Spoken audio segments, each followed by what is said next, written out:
আল্লাহ রাব্বুল আলামিন হযরত ইব্রাহিম আলাইহিস সালামকে বিভিন্ন পরীক্ষা করেছিলেন। তার মধ্য থেকে বড় পরীক্ষা ছিল আল্লাহ হযরত ইব্রাহিমকে নমরুদের আগুনে ফেলেছিলেন। নমরুদ হযরত ইব্রাহিম আলাইহিস সালামকে আগুনে ফেলে দিয়েছিল। আগুনে ফেলে দেওয়ার আগে বড় একটা কুণ্ডলী বানাইছিল। ওই বড় কুণ্ডলীর মধ্যে সে 40 বছর পর্যন্ত আগুন জ্বালাইছিল। আগুন জ্বালানোর পরে হযরত ইব্রাহিমকে যখন চরকা দিয়া আগুনের কুণ্ডলীর মধ্যে ফেলাবে, তার আগে তারা হযরত ইব্রাহিমকে উলঙ্গ করে দিয়েছিল। নাউজুবিল্লাহ বলেন। অনেকের জানা নাই এই ঘটনা। হযরত ইব্রাহিমকে আগুনে ফেলানোর আগে ওই নমরুদ উলঙ্গ করেছিল। হযরত ইব্রাহিমের পুরা শরীরের কাপড় খুলে দিয়েছিল। জোরে বলেন না নাউজুবিল্লাহ। এই যে ইব্রাহিমের শরীর থেকে কাপড় খুলে ফেলা হয়েছে, এর পুরস্কার আল্লাহ পাক হযরত ইব্রাহিমকে কিয়ামতের ময়দানে সবার আগে দান করবেন। সুবহানাল্লাহ। সেই পুরস্কারটা হলো হযরত ইসরাফিল আলাইহিস সালাম যখন সিংহা ফুৎকারে দিবে, মানুষগুলো কবর থেকে উঠতে থাকবে। কোন মানুষ কাপড় পরে উঠতে পারবে না, সবাই উলঙ্গ হয়ে উঠবে। একমাত্র আমার আপনার নবী আকায়ে নামদার তাজদার মদিনা, যেখানে গোশে আমেনা সাকিয়ে কাউসার মুহাম্মদুর রাসূলুল্লাহ সাল্লাল্লাহু আলাইহি ওয়াসাল্লাম কে আল্লাহ পাক কাপড় পরায় উঠাবেন। আল্লাহু আকবার বলেন। হযরত ইব্রাহিম আলাইহিস সালামের শরীরে কাপড় নাই, কোন নবী রাসূলের শরীরে কাপড় নাই, কোন মানুষের শরীরে কাপড় থাকা তো দূরের কথা, আল্লাহ রাব্বুল আলামিনের ফেরেশতা ইসরাফিল সিংহায় ফুৎকার দিলে সবাই কবর থেকে উঠতে থাকবে। আমার আল্লাহ রাব্বুল আলামিন হযরত ইব্রাহিম কবর থেকে উঠার আগে জান্নাতের পোশাক হযরত ইব্রাহিমকে সবার আগে পরায়া দিবে। জোরে বলেন না সুবহানাল্লাহ। এটা হলো ওই যে নমরুদ উলঙ্গ করে আগুনের কুণ্ডলিতে ফেলেছিল, এর পুরস্কার হিসেবে আল্লাহ পাক হযরত ইব্রাহিমকে সবার আগে কাপড় পরাবেন। সুবহানাল্লাহ। হযরত ইব্রাহিম আলাইহিস সালামকে আল্লাহ রাব্বুল আলামিন আরেকটা পরীক্ষা করেছিলেন। ইসমাঈলকে জবাই করার কথা, জবাই করার পরীক্ষা। 3 নাম্বার আরেকটা পরীক্ষা। হযরত ইসমাঈল আলাইহিস সালাম যখন শিশু ছিল, যখন সে তার মায়ের দুধ পান করে, এমন সময় আল্লাহ রাব্বুল আলামিন হযরত ইব্রাহিমকে আদেশ দিলেন, ইব্রাহিম তুমি তোমার বিবি হাজেরা আর শিশু ইসমাঈলকে কাবা ঘরের কাছে রাইখা তুমি দূরে চলে যাও, দাওয়াতের কাছে চলে যাও। আচ্ছা বলেন তো এই পরীক্ষাটা বড় না ছোট পরীক্ষা? আর একটু জোরে বলেন, ছোট না বড়? এত বড় পরীক্ষা 80 বছর বয়সে যে সন্তানটাকে পাইছে, আল্লাহর কাছে দোয়া কইরা ওই কলিজার টুকরা আদরের ইসমাঈলকে রাইখা কিভাবে বাবা চলে যাবে? তার দিলের ভিতরে অনেক বড় ব্যথা, কিন্তু কি বলবে বলার কিছু নাই। ওয়ার্ডারটা দিয়েছেন কে? আরো জোরে বলেন কে? আল্লাহর ওয়ার্ডার পায়া হযরত ইব্রাহিম আলাইহিস সালাম তার বিবি হাজেরাকে নিয়া, ইসমাঈলকে নিয়া আরবের মরুভূমির মধ্যে রেখে যাচ্ছেন, যেখানে কোনো গাছ নাই, কোনো পানি নাই, কোনো ঘর নাই, কিছুই নাই। ধুধু মরুভূমির মধ্যে শুধু বালি আর বালি, কিছুই দেখা যায় না। অনেক দূরে যায়, অত কিলোমিটার দূরে যায় মানুষের বসবাস। শুধুমাত্র মরুভূমির মধ্যে রাইখা হযরত ইব্রাহিম রওনা দেয়, ডাক দিয়া বলে, বিবি রে আমি চলে যাচ্ছি, তুমি এখানে তোমার সন্তান নিয়ে তুমি থেকে যাও।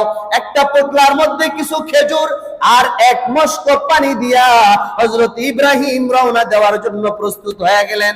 বিবি হাজেরা ডাক দিয়া বলেন, স্বামী গো আপনি আমাকে এই শিশু সহকারে এই মরুভূমির মধ্যে রেখে কেমনে চলে যাচ্ছেন?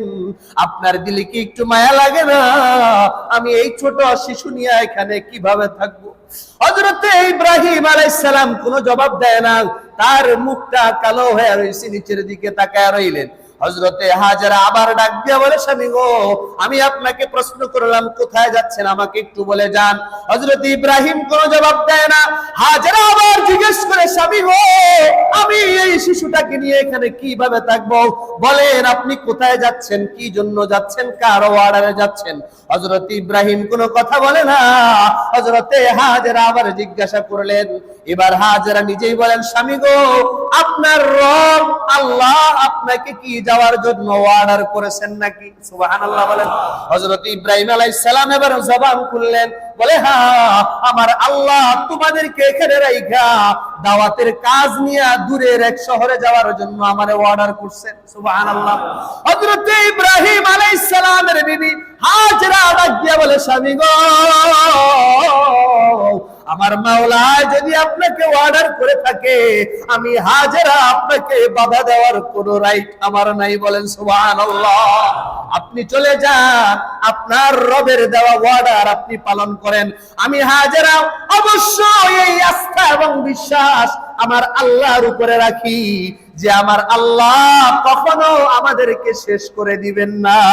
সুবহানাল্লাহ। আমার আল্লাহ আমাদেরকে একা রাখবেন না। যেহেতু আল্লাহর অর্ডার নিয়ে আপনি যাবেন, অবশ্যই আল্লাহ আমাদেরকে সাহায্য করবেন। বলেন আল্লাহু আকবার। হযরত ইব্রাহিম আলাইহিস সালাম রওনা দিলেন। রওনা দেওয়ার পরে শিশু ইসমাইল কান্না করে, বিবি হাজেরা তাকায় রইছে, তার স্বামী চলে যাচ্ছে। যতক্ষণ পর্যন্ত হাজেরা তাকায় রইছে, হযরত ইব্রাহিম আলাইহিস সালাম দূরে যায় যখন তাদেরকে একটা পাহাড়ের আড়াল করে দিলেন। ওই পাহাড়ের আড়ালে যায়া হযরত ইব্রাহিমের চোখ দিয়া টপ টপ করে পানি পড়তে থাকে। হযরত ইব্রাহিম ডাক দিয়া বলে, আল্লাহ, আপনার ওয়ার্ডার পালন করতে যায় আমার সন্তানটাকে রেখে গেলাম। আল্লাহ গো, কলিজার টুকরা সন্তানকে আপনার জিম্মায় রেখে গেলাম। সুবহানাল্লাহ বলেন। আয় আল্লাহ, আপনার কাছে আমার আবেদন, এই মরুভূমির মধ্যে কোনো খাবার নাই, কোনো পানি নাই। আল্লাহ গো, কোনো মানুষ নাই, কোনো জনমানুষ নাই। আল্লাহ, আপনার কাছে আমি ইব্রাহিমের এক নম্বর দোয়া, আল্লাহ গো, রব্বি জাআল হাযাল বালাদা আমিনা। আল্লাহ, আপনি এক নম্বর দোয়া হলো এই শহরটাকে আপনি নিরাপদ শহর বানায়া দেন। সুবহানাল্লাহ। ওয়াজনুবনি ওয়া বানিয়া আন না'বুদাল আসনাম। আয় আল্লাহ, মেহেরবানি করে আমাকে এবং আমার পরিবার পরিজনকে মূর্তি পূজা থেকে হেফাজত করেন। সুবহানাল্লাহ বলেন। 3 নম্বরে হযরত ইব্রাহিম আলাইহিস সালাম দোয়া করলেন, আল্লাহ, এই শহরের মধ্যে আপনি এমন রিজিকের ব্যবস্থা করে দেন, ফল ফলাদির ব্যবস্থা করে দেন, যেই ফল ফলাদি আমার বংশধরেরা চাষ করবে না, বরং তাদের জন্য অন্যরা চাষ করে নিয়ে আসবে। বলেন সুবহানাল্লাহ। এই জন্য আর মক্কার মধ্যে বেশি ফল হয় না, কিন্তু তায়েফের মধ্যে অনেক ফল হয়। মক্কাবাসীরা হযরত ইব্রাহিমের বংশধরেরা ফলের চাষ করে না, বরং তায়েফের মানুষগুলো ফলের চাষ করে টাটকা দামি দামি ফলগুলো হযরত ইব্রাহিমের বংশধরদের জন্য নিয়ে আসে। সুবহানাল্লাহ। ওই যে হযরত ইব্রাহিম দোয়া করছেন, আল্লাহ শহরটাকে নিরাপদ বানান, আল্লাহ আমাকে আমার বংশধরকে মূর্তি পূজা থেকে হেফাজত করেন। ও আল্লাহ, আপনি আমার বংশধরকে আপনার স্পেশাল রিজিকের ব্যবস্থা করে দেন। সুবহানাল্লাহ। হযরত ইব্রাহিম আলাইহিস সালাম চলে গেলেন। বিবি হাজেরা ইসমাইলকে নিয়ে পড়ে আসে। পোটলায় থাকা খেজুরগুলো শেষ হয়ে যায়, মস্কে থাকা পানির পরিমাণও শেষ হয়ে যায়, খাবারের মতো কোনো পানি পাওয়া যায় না, কোনো খেজুর নাই। আস্তে আস্তে হাজেরার বুকের দুধ শুকিয়ে যাচ্ছে, দুধ শেষ হয়ে যাচ্ছে।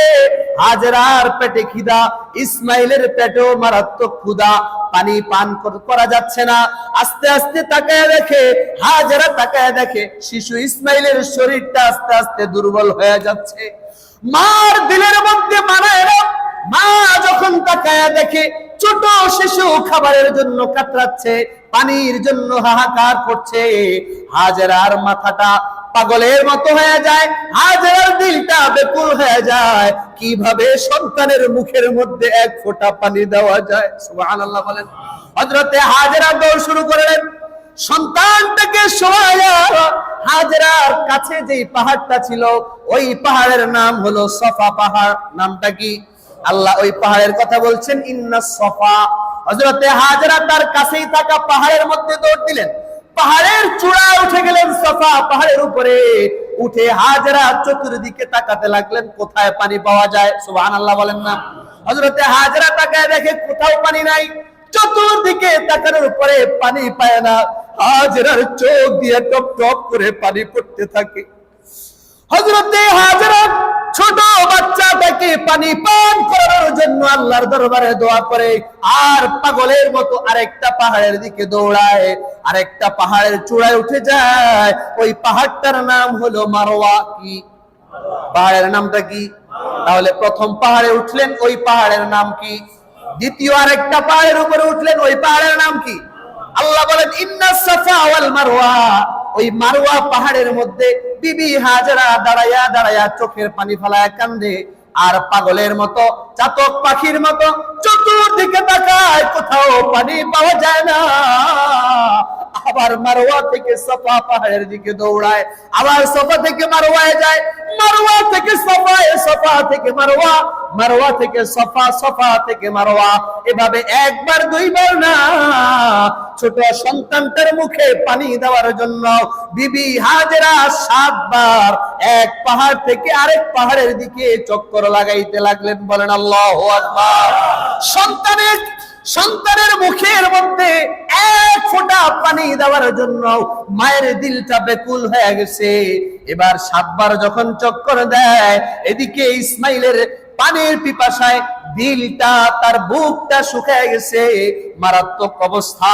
এমন সময় হযরতে হাজেরার এই দৌড়াদৌড়ির অবস্থা দেখা হাজেরার জামা কাপড় পুরো শরীরটা ধুলায় মলিন হয়ে যায়, ময়লা হয়ে যায়, ধুলায় দূষিত হয়ে যায়।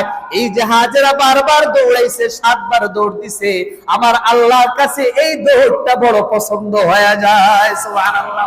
আমার আল্লাহ রাব্বুল আলামিন হাজেরার এই 7টা চক্কর দেওয়াকে এত পছন্দ করছেন, কিয়ামত পর্যন্ত যত মুসলমান হজ করতে যাবে তাদের জন্য 7 বার হাজেরা যেমন দৌড়াইছিল, ঠিক তদ্রুপ ভাবে 7টা চক্কর দেওয়া আল্লাহ সকলের জন্য ওয়াজিব করে দিয়েছেন। সুবহানাল্লাহ।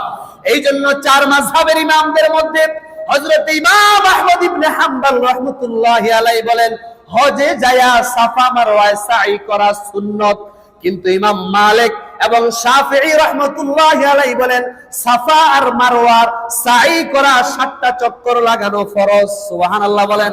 আমাদের ইমাম হযরত ইমাম আবু হানিফা রাহমাতুল্লাহি আলাইহি বলেন যে সাফা এবং মারওয়া সাই করা 7টা চক্কর লাগানো প্রত্যেক হাজী সাহেবের জন্য ওয়াজিব। সুবহানাল্লাহ। এই জন্য এত পছন্দ আমার আল্লাহ করলেন। শুধু তাই না, হযরতে হাজেরা সাফা পাহাড় থেকে মারওয়ায় যায়া মাঝখানে দাঁড়ায়া সন্তানের দিকে একবার উকি মারে, দেখে সন্তান কি করে, আছে না সন্তান মারা গেছে। এই উকি মারাটাও আমার আল্লাহ পছন্দ করে নিয়েছেন। হাজী সাহেবদের জন্য সাফা থেকে মারওয়া পাহাড়ে যাওয়ার সময় একবার ওই দিকে তাকাইতে হয়, এটা তাকানো সুন্নত। সুবহানাল্লাহ বলেন। হযরতে হাজেরা 7 বার চক্করে দিয়া এবার দিশেহারা হয়ে যায়, নিরাশ হয়ে যায়, কিন্তু আমার আল্লাহ ডাক দিয়া বলেন লা তাকনাতু মির রাহমাতিল্লাহ।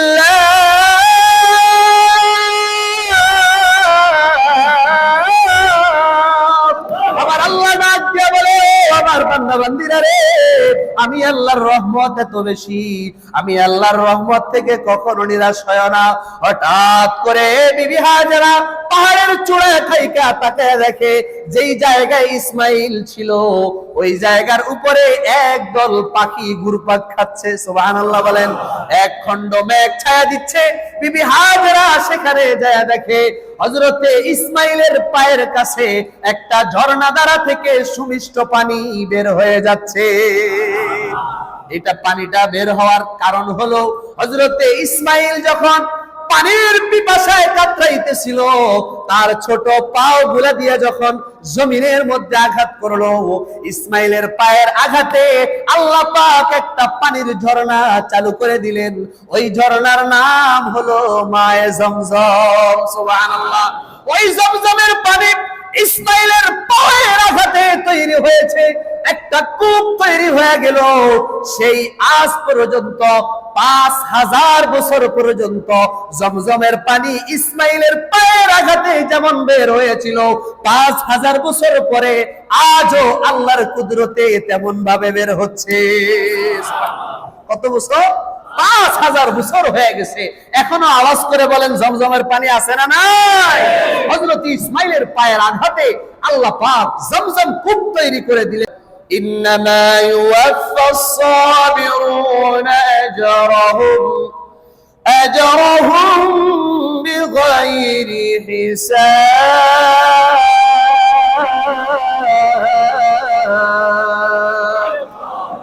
কিয়ামতের ময়দানে সমস্ত মানুষগুলো জমা হয়ে যাবে, আমার আল্লাহ মিজানের পাল্লা কায়েম করবেন। মানুষের ভালো আমলগুলোকে ডান পাশের পাল্লায় ওজন করা হবে, মানুষের খারাপ আমলগুলোকে বাম পাশের পাল্লায় ওজন করা হবে। এই ওজন আর হিসাব নিকাশ শুরু হওয়ার আগে সারা পৃথিবীর সমস্ত মানুষগুলো কিয়ামতের ময়দানে জমা হয়ে যাবে। আমার আল্লাহ রাব্বুল আলামিন তার সিংহাসন তথা আরশের মধ্যে বসে থাকবেন। সুবহানাল্লাহ।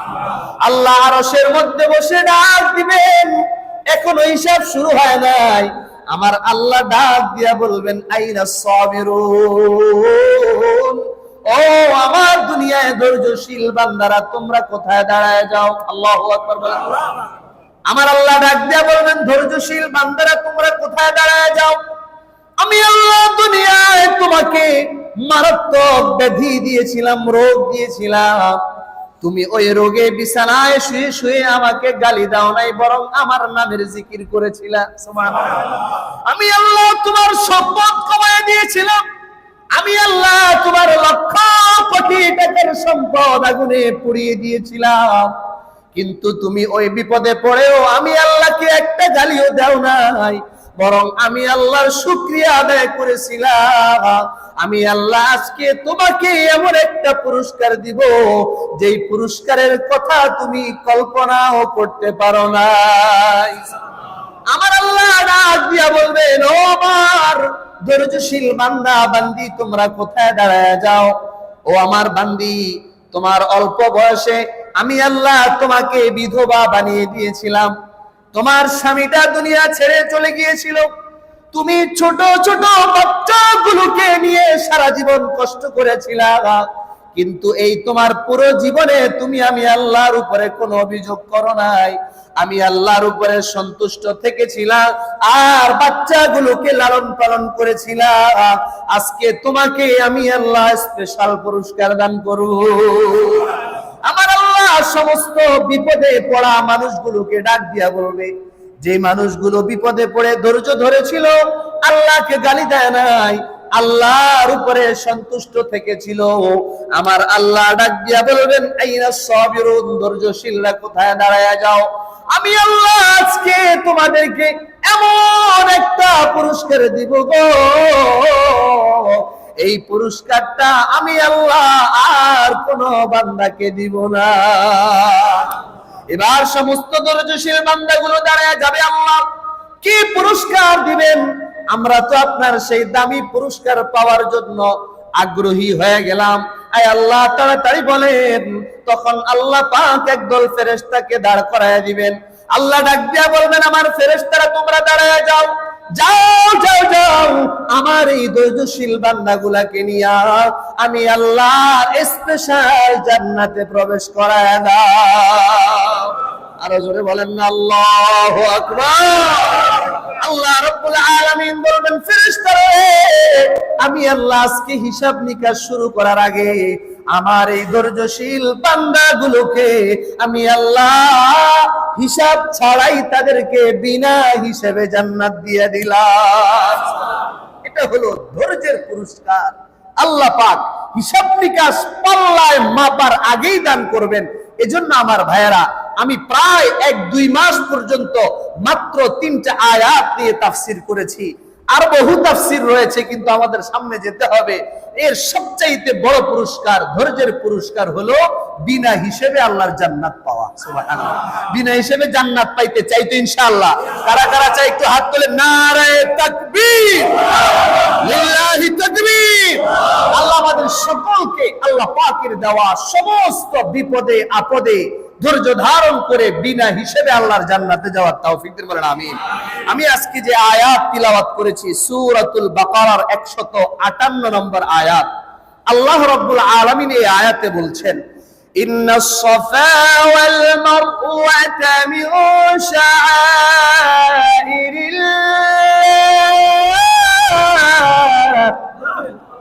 আল্লাহ বলে ইন্নাস সাফা ওয়াল মারওয়া, একটা পাহাড়ের নাম হলো সাফা আর একটা পাহাড়ের নাম হলো মারওয়া। হাজী সাহেবরা যারা হজে গিয়েছেন, এই সাফা আর মারওয়া পাহাড় আপনারা জিয়ারত করেছেন কিনা? আল্লাহ বলেন ইন্নাস সাফা ওয়াল মারওয়া, ও দুনিয়ার মানুষ, সাফা আর মারওয়া মিন শাআইরিল্লাহ। এই সাফা আর মারওয়া, এই দুইটা পাহাড়, এটা আল্লাহ পাকের একটা নিদর্শন। সুবহানাল্লাহ, এটা আল্লাহ পাকের নিদর্শন। ফামান হাজ্জাল বাইতা আও ইতামারা, সুতরাং তোমাদের মধ্য থেকে যে ব্যক্তি হজ করবে, আও ইতামারা অথবা উমরা করবে, ফালা জুনাহা আলাইহি আন ইয়াতাওয়াফা বিহিমা, ওই হজকারী এবং উমরাকারীর জন্য এই দুইটা পাহাড় তাওয়াফ করার ক্ষেত্রে কোনো গুনাহ হবে না। সুবহানাল্লাহ, কোনো গুনাহ হবে না, বরঞ্চ সাফা এবং মারওয়া পাহাড় যারা সাই করবে, আল্লাহ পাক তাদের আমলনামায় অসংখ্য অগণিত নেকি লিখে দিবেন। সুবহানাল্লাহ। ওয়া মান তাতাওয়া খায়রা, আল্লাহ বলেন তোমাদের মধ্য থেকে যারা নেক আমল করে, ফা ইন্নাল্লাহা শাকিরুন আলিম, আল্লাহ রাব্বুল আলামিন তাদের সেই নেক আমল সম্পর্কে জানেন এবং ওই নেক আমলের পুরস্কার আল্লাহ পাক দান করবেন। সুবহানাল্লাহ। এই আয়াতের অর্থ আমি আপনাদের সামনে করলাম। এবার আমরা আলোচনা করব এই আয়াতটা আল্লাহ কেন নাজিল করলেন। এই আয়াতের শানে নুজুল প্রেক্ষাপট হলো, আল্লাহ রাব্বুল আলামিন সাফা এবং মারওয়া পাহাড়কে হজের নিদর্শনের ভিতরে ঢুকাইয়া দিলেন। মানে হলো হজ এবং উমরা কবুল হওয়ার জন্য সাফা এবং মারওয়া এই দুইটা পাহাড় সাই করা ওয়াজিব।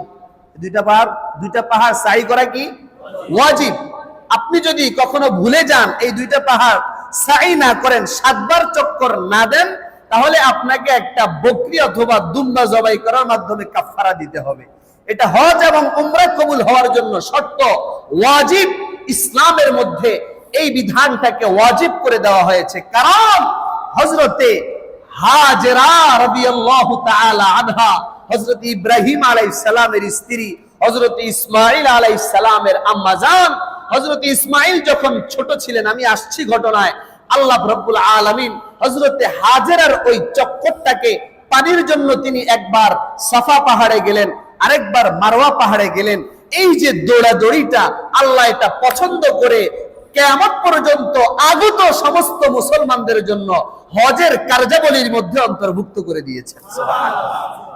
এটা যখন অন্তর্ভুক্ত হলো, তো এই আয়াতের শানে নুজুল হলো, মুসলমানদের মধ্যে কিছু কানাঘুষা শুরু হয়ে গেল যে আল্লাহ বলেন সাফা আর মারওয়া সাই করলে, জিয়ারত করলে কোনো গুনাহ হবে না। অথচ জাহিলি যুগে, মানে হলো ইসলামী যুগের আগে, জাহিলি যুগে আরবের মুশরিকরা সাফা পাহাড়ের উপরে একটা মূর্তি রেখেছিল, নাম হলো ইসাফ। নাম কি? ওই ইসাফ মূর্তি, এটা হলো নর মূর্তি, মানে পুরুষ মূর্তি। আর মারওয়া পাহাড়ে আরেকটা মূর্তি ছিল, ওই মূর্তির নাম হলো নাএলা, এটা হলো মহিলা মূর্তি। তাহলে একটা হলো নর মূর্তি, আরেকটা হলো নারী মূর্তি। সাফা পাহাড়ে ছিল ইসাফ আর মারওয়া পাহাড়ে ছিল নাএলা। এই দুইটা পাহাড়ে দুইটা মূর্তি ছিল। আরবের মুশরিকরা মক্কার কাবা ঘরের তাওয়াফ করার পাশাপাশি তাদের একটা নিয়মে তারা ওই মূর্তিগুলাকে যাইয়া চুম্বন করত এবং মূর্তিগুলার কাছে তারা কিছু চাইতো। নাউজুবিল্লাহ বলেন। আচ্ছা বলেন তো, এই যে মূর্তিগুলাকে চুমা দেওয়া, তাদের কাছে চাওয়া এবং তাদেরকে উদ্দেশ্য করে দোয়া করা, এটা বলেন তো ভালো কাজ নাকি শিরিক? আর একটু জোরে বলেন, কি শিরিক? এটা আল্লাহর সাথে সরাসরি শিরিক হয়, এটা গুনাহের কাজ। এজন্য আল্লাহ যখন আয়াত নাজিল করলেন, বা আয়াত নাজিল করার আগে যখন হজের কার্যাবলীর মধ্যে সাফা আর মারওয়া পাহাড়ের সাই করাকে ওয়াজিব করে দেওয়া হলো, তখন সাহাবায়ে কেরাম বলতে লাগলেন, আল্লাহ রাব্বুল আলামিন কি জানেন না যে সাফা আর মারওয়া পাহাড়ে মূর্তি ছিল? এখন যদি আমরা সেগুলা তাওয়াফ করি, সাই করি, তাহলে তো মূর্তির সাথে সাদৃশ্য হয়ে যাবে, জাহিলি যুগের মুশরিকদের কাজের সাথে মিলে যাবে। সুতরাং এখানে সাই করলে গুনাহ হবে। নাউজুবিল্লাহ বলেন না। যখন এই জাতীয় সন্দেহ জেগে গেল, যেহেতু আগে মুশরিকরা এরকম মূর্তির পূজা করেছিল, এখন যদি আমরাও সেরকম তাওয়াফ করি আমাদেরও গুনাহ হওয়ার সম্ভাবনা আছে। এ জাতীয় সন্দেহ যখন মুসলমানদের অন্তরে ঢুকে গেল, তখন আল্লাহ রাব্বুল আলামিন সূরাতুল বাকারার 158 নম্বর আয়াতটা নাজিল করলেন। সুবহানাল্লাহ। আল্লাহ আয়াত নাজিল করে বলেন, ইন্নাস সাফা ওয়াল মারওয়াতা মিন শাআইরিল্লাহ। ও মুসলমানেরা শোনো, নিশ্চয়ই সাফা আর মারওয়া এটা আল্লাহর নিদর্শন। ফামান হাজ্জাল বাইতা আও ইতামারা, তোমাদের মধ্য থেকে যে হজ করবে, উমরা করবে, ফালা জুনাহা আলাইহি আন ইয়াতাওয়াফা বিহিমা, তার জন্য এই দুই পাহাড়ের সাই তথা তাওয়াফ করার মধ্যে কোনো গুনাহ হবে না। সুবহানাল্লাহ বলেন। তাহলে আল্লাহ পাক সংশয় দূর করার জন্য আয়াত নাজিল করলেন। সুবহানাল্লাহ বলেন না। এখন থেকে যারাই কিয়ামত পর্যন্ত সাফা আর মারওয়া পাহাড়ে সাই করবে, গুনাহ হওয়া তো দূরের কথা, রব্বুল আলামিন তার আমলনামায় স্পেশাল লিখে দিবেন। সুবহানাল্লাহ।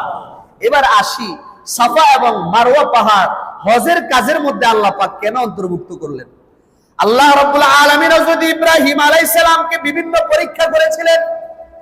তার মধ্য থেকে বড় পরীক্ষা ছিল, আল্লাহ হযরত ইব্রাহিমকে নমরুদের আগুনে ফেলেছিলেন। নমরুদ হযরত ইব্রাহিম আলাইহিস সালামকে আগুনে ফেলে দিয়েছিল। আগুনে ফেলে দেওয়ার আগে বড় একটা কুণ্ডলী বানাইছিল। ওই বড় কুণ্ডলীর মধ্যে সে 40 বছর পর্যন্ত আগুন জ্বালাইছিল। আগুন জ্বালানোর পরে হযরত ইব্রাহিমকে যখন চরকা দিয়া আগুনের কুণ্ডলীর মধ্যে ফেলাবে, তার আগে তারা হযরত ইব্রাহিমকে উলঙ্গ করে দিয়েছিল। নাউজুবিল্লাহ বলেন। অনেকের জানা নাই এই ঘটনা। হযরত ইব্রাহিমকে আগুনে ফেলানোর আগে ওই নমরুদ উলঙ্গ করেছিল। হযরত ইব্রাহিমের পুরা শরীরের কাপড় খুলে দিয়েছিল। জোরে বলেন না নাউজুবিল্লাহ। এই যে ইব্রাহিমের শরীর থেকে কাপড় খুলে ফেলা হয়েছে, এর পুরস্কার আল্লাহ পাক হযরত ইব্রাহিমকে কিয়ামতের ময়দানে সবার আগে দান করবেন। সুবহানাল্লাহ। সেই পুরস্কারটা হলো হযরত ইসরাফিল আলাইহিস সালাম যখন সিংহা ফুৎকারে দিবে, মানুষগুলো কবর থেকে উঠতে থাকবে। কোন মানুষ কাপড় পরে উঠতে পারবে না, সবাই উলঙ্গ হয়ে উঠবে। একমাত্র আমার আপনার নবী আকায়ে নামদার তাজদার মদিনা, যেখানে গোশে আমেনা সাকিয়ে কাউসার মুহাম্মাদুর রাসূলুল্লাহ সাল্লাল্লাহু আলাইহি ওয়াসাল্লাম কে আল্লাহ পাক কাপড় পরায় উঠাবেন। আল্লাহু আকবার বলেন। হযরত ইব্রাহিম আলাইহিস সালামের শরীরে কাপড় নাই, কোন নবী রাসূলের শরীরে কাপড় নাই, কোন মানুষের শরীরে কাপড় থাকা তো দূরের কথা, আল্লাহ রাব্বুল আলামিনের ফেরেশতা ইসরাফিল সিংহায় ফুৎকার দিলে সবাই কবর থেকে উঠতে থাকবে। আমার আল্লাহ রাব্বুল আলামিন হযরত ইব্রাহিম কবর থেকে উঠার আগে জান্নাতের পোশাক হযরত ইব্রাহিমকে সবার আগে পরায়া দিবে। জোরে বলেন না সুবহানাল্লাহ। এটা হলো ওই যে নমরুদ উলঙ্গ করে আগুনের কুণ্ডলিতে ফেলেছিল, এর পুরস্কার হিসেবে আল্লাহ পাক হযরত ইব্রাহিমকে সবার আগে কাপড় পরাবেন। সুবহানাল্লাহ। হযরত ইব্রাহিম আলাইহিস সালামকে আল্লাহ রাব্বুল আলামিন আরেকটা পরীক্ষা করেছিলেন, ইসমাঈলকে জবাই করার কথা, জবাই করার পরীক্ষা। 3 নাম্বার আরেকটা পরীক্ষা, হযরত ইসমাঈল আলাইহিস সালাম যখন শিশু ছিল, যখন সে তার মায়ের দুধ পান করে, এমন সময় আল্লাহ রাব্বুল আলামিন হযরত ইব্রাহিমকে আদেশ দিলেন, ইব্রাহিম তুমি তোমার বিবি হাজেরা আর শিশু ইসমাঈলকে কাবা ঘরের কাছে রাইখা তুমি দূরে চলে যাও, দাওয়াতের কাছে চলে যাও। আচ্ছা বলেন তো এই পরীক্ষাটা বড় না ছোট পরীক্ষা? আর একটু জোরে বলেন, ছোট না বড়? এত বড় পরীক্ষা, 80 বছর বয়সে যে সন্তানটাকে পাইছে, আল্লাহর কাছে দোয়া কইরা ওই কলিজার টুকরা আদরের ইসমাঈলকে রাইখা কিভাবে বাবা চলে যাবে? তার দিলের ভিতরে অনেক বড় ব্যথা, কিন্তু কি বলবে বলার কিছু নাই। ওয়ার্ডারটা দিয়েছেন কে? আরো জোরে বলেন কে? আল্লাহর ওয়ার্ডার পায়া হযরত ইব্রাহিম আলাইহিস সালাম তার বিবি হাজেরাকে নিয়া, ইসমাঈলকে নিয়া আরবের মরুভূমির মধ্যে রেখে যাচ্ছেন, যেখানে কোনো গাছ নাই, কোনো পানি নাই, কোনো ঘর নাই, কিছুই নাই। দুধু মরুভূমির মধ্যে শুধু বালি আর বালি, কিছুই দেখা যায় না। অনেক দূরে যায়, অত কিলোমিটার দূরে যায় মানুষের বসবাস। শুধুমাত্র মরুভূমির মধ্যে রাইখা হযরত ইব্রাহিম রওনা দেয়, ডাক দিয়া বলে, বিবি রে আমি চলে যাচ্ছি, তুমি এখানে তোমার সন্তান নিয়ে তুমি থেকে যাও।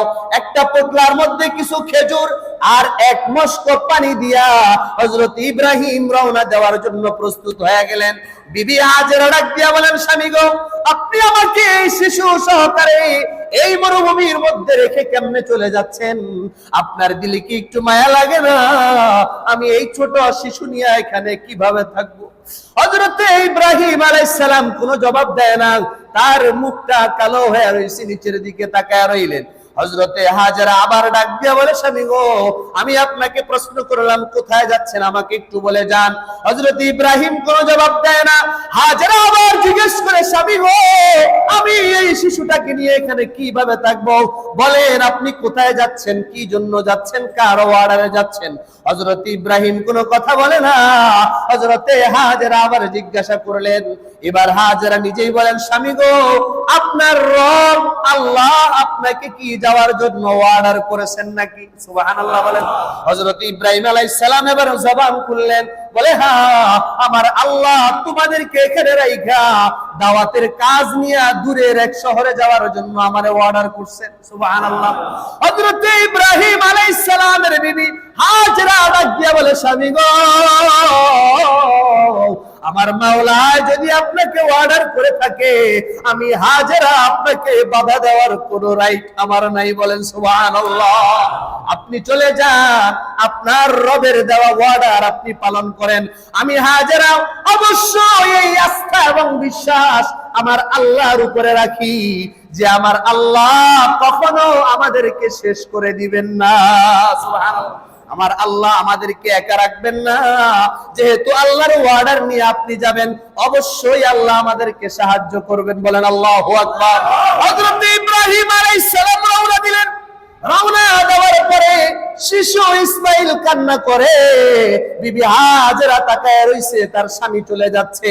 যতক্ষণ পর্যন্ত হাজেরা তাকায় রইছে, হযরত ইব্রাহিম আলাইহিস সালাম দূরে যায় যখন তাদেরকে একটা পাহাড়ের আড়াল করে দিলেন। ওই পাহাড়ের আড়ালে যায় হযরত ইব্রাহিমের চোখ দিয়া টপ টপ করে পানি পড়তে থাকে। হযরত ইব্রাহিম ডাক দিয়া বলে,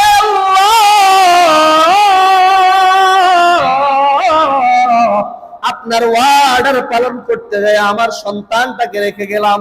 আল্লাহ গো, কলিজার টুকরা সন্তানকে আপনার জিম্মায় রেখে গেলাম। সুবহানাল্লাহ বলেন। আয় আল্লাহ, আপনার কাছে আমার আবেদন, এই মরুভূমির মধ্যে কোনো খাবার নাই, কোনো পানি নাই, আল্লাহ গো, কোনো মানুষ নাই, কোনো জনমানুষ নাই।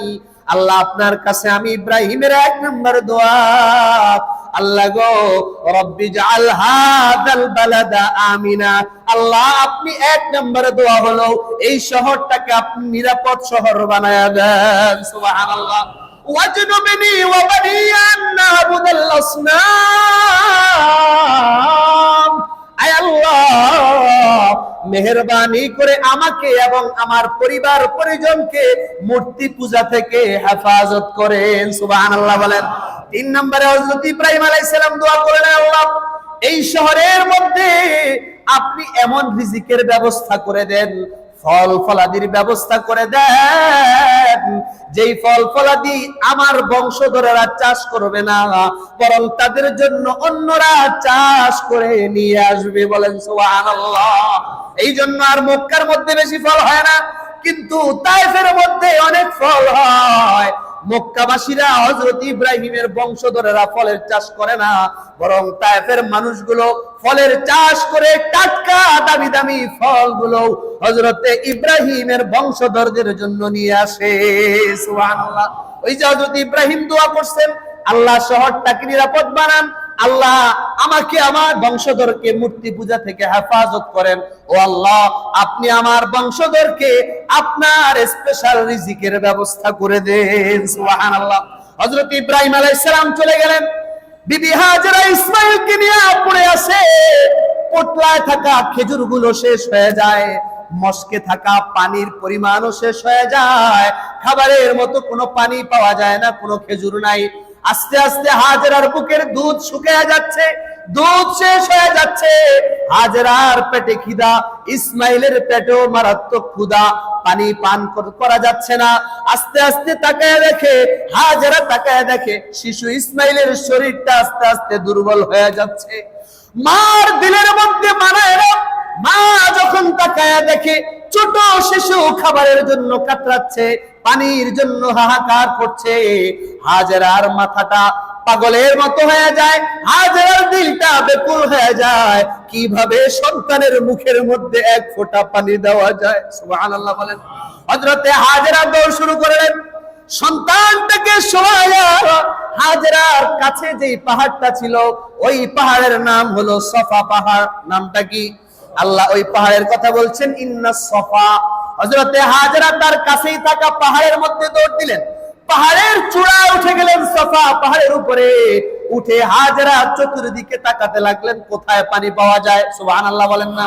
হযরতে হাজেরা তাকায় দেখে কোথাও পানি নাই, চতুর্দিকে তাকানোর পরে পানি পায় না, হাজেরার চোখ দিয়ে টপ টপ করে পানি পড়তে থাকে। হযরতে হাজেরা ছোট বাচ্চাটাকে পানি পান করানোর জন্য আল্লাহর দরবারে দোয়া করে, আর পাগলের মতো আরেকটা পাহাড়ের দিকে দৌড়ায়, আরেকটা পাহাড়ের চূড়ায় উঠে যায়। ওই পাহাড়টার নাম হলো মারওয়া। কি পাহাড়ের নামটা কি? তাহলে প্রথম পাহাড়ে উঠলেন, ওই পাহাড়ের নাম কি? দ্বিতীয় আরেকটা পাহাড়ের উপরে উঠলেন, ওই পাহাড়ের নাম কি? আল্লাহ বলেন, ইন্নাস সাফা ওয়াল মারওয়া।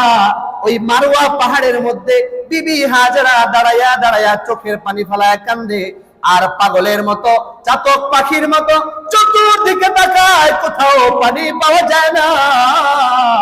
আবার মারওয়া থেকে সফা পাহাড়ের দিকে দৌড়ায়, আবার সফা থেকে মারওয়ায় যায়, মারওয়া থেকে সফায়, সফা থেকে মারওয়া, মারওয়া থেকে সফা, সফা থেকে মারওয়া, এভাবে একবার দুইবার না, ছোট সন্তানটার মুখে পানি দেওয়ার জন্য বিবি হাজেরা 7 বার এক পাহাড় থেকে আরেক পাহাড়ের দিকে চক্কর লাগাইতে লাগলেন। বলেন আল্লাহু আকবার।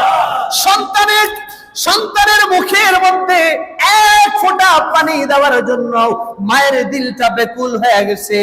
এবার 7 বার যখন চক্কর দেয়, এদিকে ইসমাইলের পানির পিপাসায় দিলটা, তার বুকটা শুকিয়ে গেছে, মারাত্মক অবস্থা। এমন সময় হযরতে হাজেরার এই দৌড়াদৌড়ির অবস্থা দেখা হাজেরার জামা কাপড় পুরো শরীরটা ধুলায় মলিন হয়ে যায়, ময়লা হয়ে যায়, ধুলায় দূষিত হয়ে যায়। এই যে হাজেরা বারবার দৌড়াইছে, 7 বার দৌড় দিছে, আমার আল্লাহর কাছে এই দৌড়টা বড় পছন্দ হয়ে যায়। সুবহানাল্লাহ। আমার আল্লাহ রাব্বুল আলামিন হাজেরার এই 7টা চক্কর দেওয়াকে এত পছন্দ করছেন, কিয়ামত পর্যন্ত যত মুসলমান হজ করতে যাবে তাদের জন্য 7 বার হাজেরা যেমন দৌড়াইছিল, ঠিক তদ্রুপ ভাবে 7টা চক্কর দেওয়া আল্লাহ সকলের জন্য ওয়াজিব করে দিয়েছেন। সুবহানাল্লাহ। এই জন্য 4 মাযহাবের ইমামদের মধ্যে হযরত ইমাম আহমদ ইবনে হাম্বল রাহমাতুল্লাহি আলাইহি বলেন, হজে যায়া সাফা মারওয়ায় সাই করা সুন্নত, কিন্তু ইমাম মালিক এবং শাফিঈ রাহমাতুল্লাহি আলাইহি বলেন সাফা আর মারওয়ার সাই করা 7টা চক্কর লাগানো ফরজ। সুবহানাল্লাহ বলেন। আমাদের ইমাম হযরত ইমাম আবু হানিফা রাহমাতুল্লাহি আলাইহি বলেন যে সাফা এবং মারওয়া সাই করা 7টা চক্কর লাগানো প্রত্যেক হাজী সাহেবের জন্য ওয়াজিব। সুবহানাল্লাহ। এই জন্য এত পছন্দ আমার আল্লাহ করলেন। শুধু তাই না, হযরতে হাজেরা সাফা পাহাড় থেকে মারওয়ায় যায়া মাঝখানে দাঁড়ায়া সন্তানের দিকে একবার উকি মারে, দেখে সন্তান কি করে, আছে না সন্তান মারা গেছে। এই উকি মারাটাও আমার আল্লাহ পছন্দ করে নিয়েছেন। হাজী সাহেবদের জন্য সাফা থেকে মারওয়া পাহাড়ে যাওয়ার সময় একবার ওই দিকে তাকাইতে হয়, এটা তাকানো সুন্নত। সুবহানাল্লাহ বলেন। হযরতে হাজেরা 7 বার চক্করে দিয়া এবার দিশেহারা হয়ে যায়, নিরাশ হয়ে যায়, কিন্তু আমার আল্লাহ ডাক দিয়া বলেন, লা তাকনাতু মির রাহমাতিল্লাহ,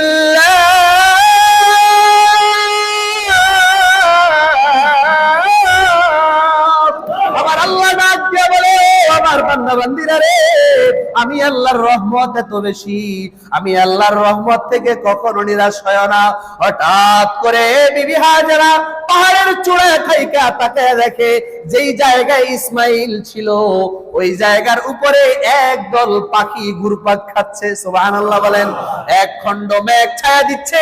বিবি হাজেরা সেখানে যায় দেখে হযরতে ইসমাইলের পায়ের কাছে একটা ঝর্ণা দ্বারা থেকে সুমিষ্ট পানি বের হয়ে যাচ্ছে।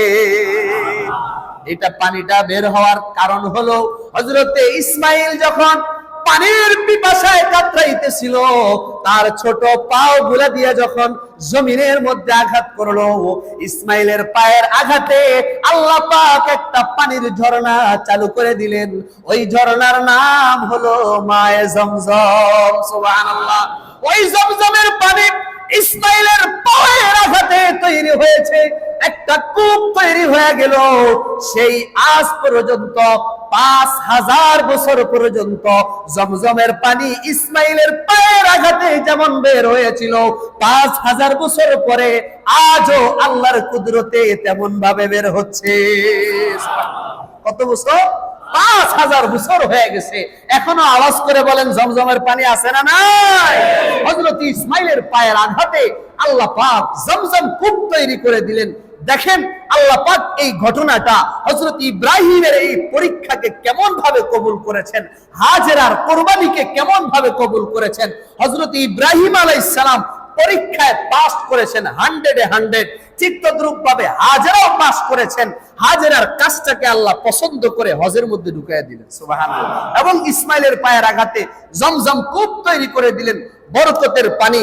এমন বহু মানুষ আছে শুধু জমজমের পানি খায়া আলসার ভালো হয়ে গেছে। সুবহানাল্লাহ। কি আপনাদের বিশ্বাস হয় না?